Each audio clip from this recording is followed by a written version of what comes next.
గందరగోళం భజ గోవిందం అంటూ ఈరోజు అనంతపురం కలెక్టర్ కార్యాలయం ఎదురుగా యువత పోరు ఒక పక్క జరుగుతుంటే అంగన్వాడీ హెల్పర్స్కి సంక్షేమ పథకాలు వర్తింపజేయాలి అంటూ వారు ఒక పక్కన వెనకాల ధర్నా చేస్తున్నారు, ముందరేమో వైఎస్ఆర్సీపీ యువత పోరు ధర్నా చేస్తున్నారు.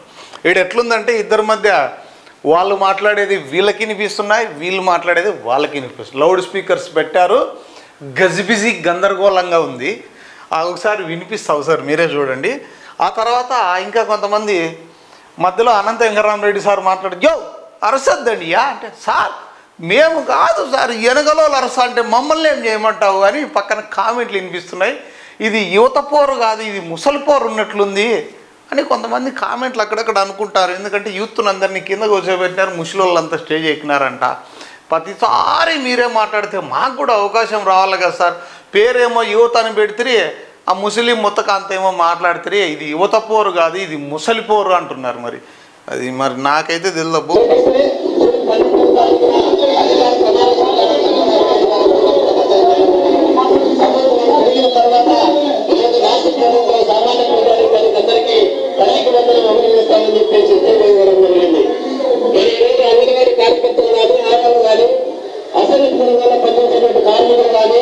అట్లాగనే ఐసీసీ కార్మికులు కానీ ఈరోజు తల్లికి వందనం ఎందుకు చెప్పేసి ఈరోజు సూటిగా ఈ పలువురు కూటమి ప్రభుత్వాన్ని సిపిఎం సీఎం అడుగుతా ఉన్నారు. ఎప్పటికైనా అంగన్వాడీ కార్యకర్తల సంక్షేమ పథకాలు మేము అడగం. వాళ్ళేమో తల్లికి వందనం వీలేదు అంటారు, వీళ్ళేమో యువతకు ఫీజు ఇవ్వలేదు అని వీళ్ళు అంటారు రీఎంబర్స్మెంట్. ఇద్దరి మధ్య ఇనపల్లని అక్కడ మధ్యలో నిలబడుకొని ముందర ఈ ఓబులన్నీ వచ్చేసి అదా ముందరోళ్ళు ఉన్నారే, ముందరోళ్ళు వాళ్ళు మన మోసం చేసిరే, ఇప్పుడేమో కూటమోళ్ళు మోసం చేసిరని నాకు అర్థం కాదు. నేను నిలబడుకున్నా, నేనేం మోసం చేశానబ్బా ముందర నిలబడుకున్నా అంటే అర్థం, ఓహో ఈ వైఎస్ఆర్సీపీ వాళ్ళని అంటున్నాడా అనుకుంటే. ముందరోళ్ళు అంటే వాళ్ళు ముందర టెంట్ వేసుకున్నారు అంటే ముందు వైఎస్ఆర్సీపీ కదా ఉండడం. అప్పుడు అర్థమైంది నేను ముందరోళ్ళు అంటే నేనేమో ఎనికి బదాము అనుకుంటే, కానీ కాదంట. వాళ్ళు ఆ పక్క పోరు, వీళ్ళు ఈ పక్క పోరు. ఈ పోరు చూడండి ఎట్లుందంటే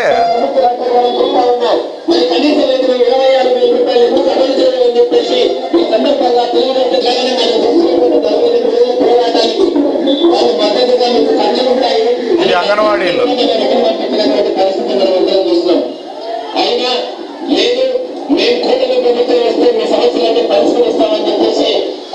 ఇక్కడ సాక్షి వ్యాధి పెట్టారు, వెనకలే వైఎస్ఆర్సీపీ వాళ్ళు ఈ పక్కన. చంద్రబాబు గారికి ఒకటే ఒక అలవాటు ఉంది,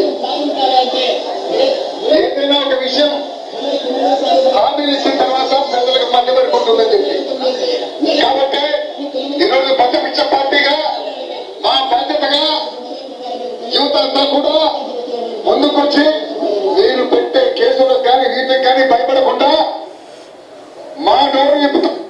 యువత అంతా ముందుకొచ్చి కేసులు పెట్టించుకొని వచ్చే ఉద్యోగాలు కూడా రాకుండా చేసుకోండి అన్నట్లుంది ఇక్కడ పరిస్థితి. గతంలో వైఎస్ఆర్సీపీ కార్యకర్తలంతా ఖజానాలో గోల్డ్ కొని మనప్పురంలో తాకట్టు పెట్టినారంట పాపం చాలామంది. మళ్ళీ యువతని ఉద్యోగాలు రాకోకుండా ఈ పెద్దోళ్ళు ఉన్నారే, ఈ పెద్దోళ్ళు వీళ్ళు కొంచెం కూడా అర్థం చేసుకోరు మమ్మల్ని అని యువత అనుకుంటారు. యువతకు అవకాశం ఇవ్వకుండా ఈ కురు వృద్ధులంతా కూడా దంచేస్తున్నారట. ప్రతిసారి మీరే మాట్లాడితే ఎట్లా సార్, మాకు కూడా అవకాశం ఇవ్వాలి కదా అని ఏదో ఒకరికో ఇద్దరికి ఇచ్చారంట యువతకు, కానీ మిగతాదంతా దంచుడే దంచుడు అంట. వీళ్ళు మరి ఎవరు యువతో ఏందో, యువత పోరు, ఫీజు పోరు, ఏం పోరో ఇది అర్థం కాలే. ఈ పోరు కదా దేవుడేరు. కానీ మొత్తం మీద అయితే ఫుల్ కామెడీ సీన్ అయితే ఇక్కడ వాళ్ళది వీళ్ళకి వినపడుతుంది, వీళ్ళది వాళ్ళకి వినపడుతుంది. మధ్యలో గందరగోళం భజ గోవిందం అన్నట్లు సాగింది ఈరోజు ఫీజు పోరు. ఇది ఫీజు యువత పోరు కాదు, ముసలి పోరు అన్నాను. ఎవరు నేను అనలేదబ్బా, అది అక్కడ వైఎస్ఆర్సీపీ కార్యకర్తలు కొంతమంది యూత్కు అవకాశం ఇవ్వలేదని యువత పోరు అని పెట్టుకోకుండా ముసలి పోరు అని పెట్టింటే బాగుంటుండే అంటున్నారు.